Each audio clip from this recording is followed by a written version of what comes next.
week ago, I was at a hotel. My door number was 27, though I didn't think much of it. When I arrived, everything was going great. The people who work there were generally nice.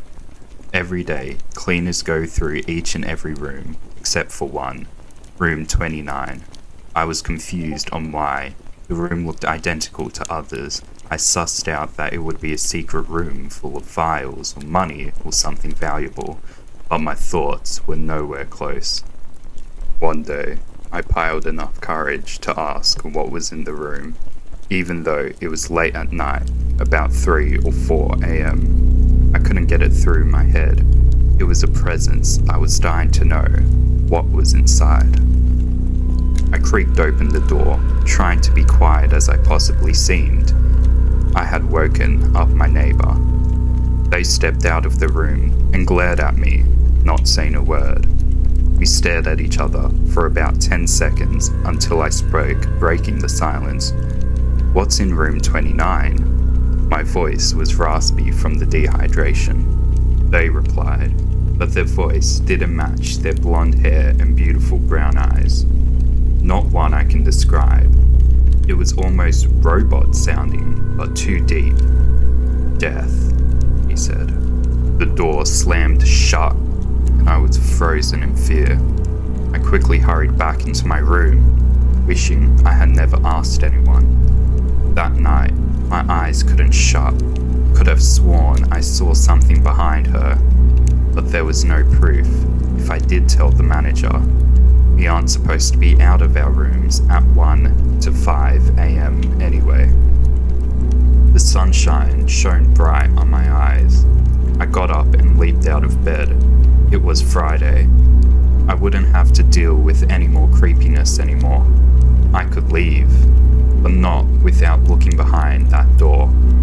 But slowly I realized that door the neighbor came out yesterday was door 29. I tried to break the door down, but no success. So I held the door handle and attempted to open it. Surprisingly, it swooped open. I was in disbelief. A dead body laid in front of me. The hair was torn off, with a chunk of skin hanging to it. Its eyes were gagged out. They were drenched in blood. I slammed the door shut and ran down the hallway. But behind me was something I wouldn't expect. The body was stood up somehow, staring at me with empty eye sockets. It's been a week since the incident, but I still can't get that image out of my face. I will never go back to that hotel again.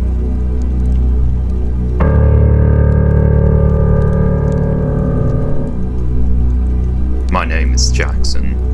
I'm 20 years old and I work at a Target. I won't be stating any of my personal details for privacy reasons, but I can state that witches, wizards, ghosts, or demons, or whatever you can call them, are real, not fantasy. On the morning of October 12, I woke up to the leaves rustling outside my house. I live on a 1-story home because I don't make good enough money at Target to afford 2 stories. Most people tell me to get an apartment, but apartments are more expensive than 2 stories. Anyways, I sat up and took a glance out my window. I see the leaves forming in a tornado, and I don't think much of it since it's October. It's almost winter, and leaves are falling. But then I see my sister, Eve. She was walking to my doorstep with leaves forming in some sort of circle around her. This time I got suspicious and I got my robe and headed out. My sister then knocked on my door. "Jack," she yelled. "You in?" "Yes," I replied. I opened the door to see the grin on my sister's face and her hair blowing in the wind. "Why are you here?" I say, tilting my head. "It's almost Thanksgiving," she says.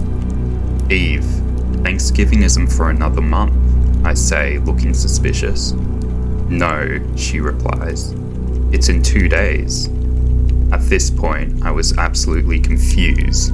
Was my calendar wrong? I look at my phone and go to settings and click the date and time. It says my calendar is alright, and it's still the 12th of October. "Eve, It's the 12th of October today. Jack, you agree with me, it is Thanksgiving in 2 days. I felt a rush of hesitation consume me, and I agreed with Evie, or else she'll probably slap me like we did as kids. Okay, I say. Evie rushes into the spare room, which had nothing in it yet, just wooden floor and black walls. I found it quite weird, but I realized that it was my shift in 10 minutes. I walk over to the bedroom and put my target uniform on. Bye, Evie.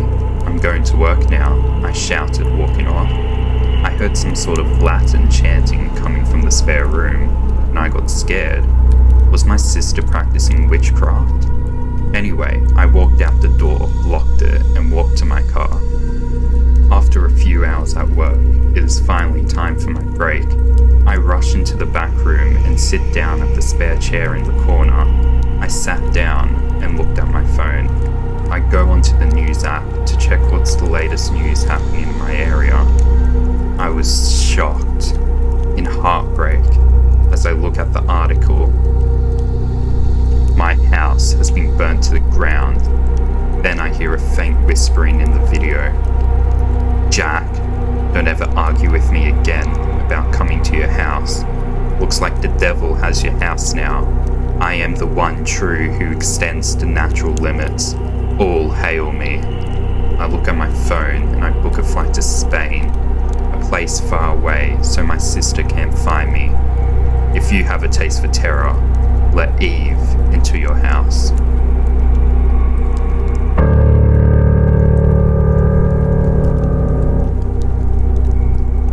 I work as a police officer, and a few months ago we had a case of a dead body missing from a grave. A 24-year-old male named Jacob who died from a stabbing.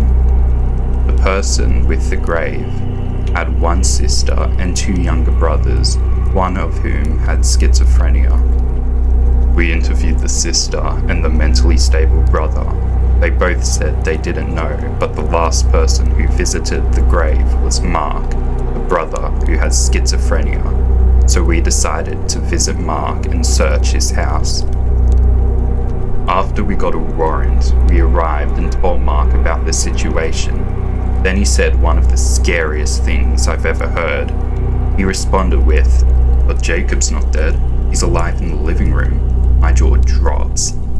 I ask if we, me and the two other officers, could see him. He lets us in seconds after. We entered the living room and saw a rotting, half-decomposed corpse in the armchair that wasn't visible from the window.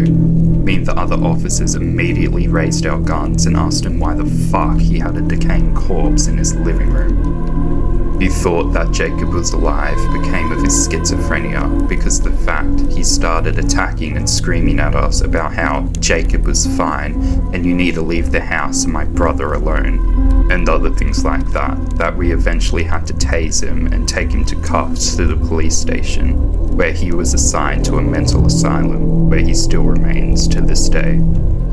This incident has permanently damaged and changed the lives of Jacob's remaining family, as they no longer consider Mark a part of their lives. Jacob's body has returned to the gravesite, and the family has still yet to press charges.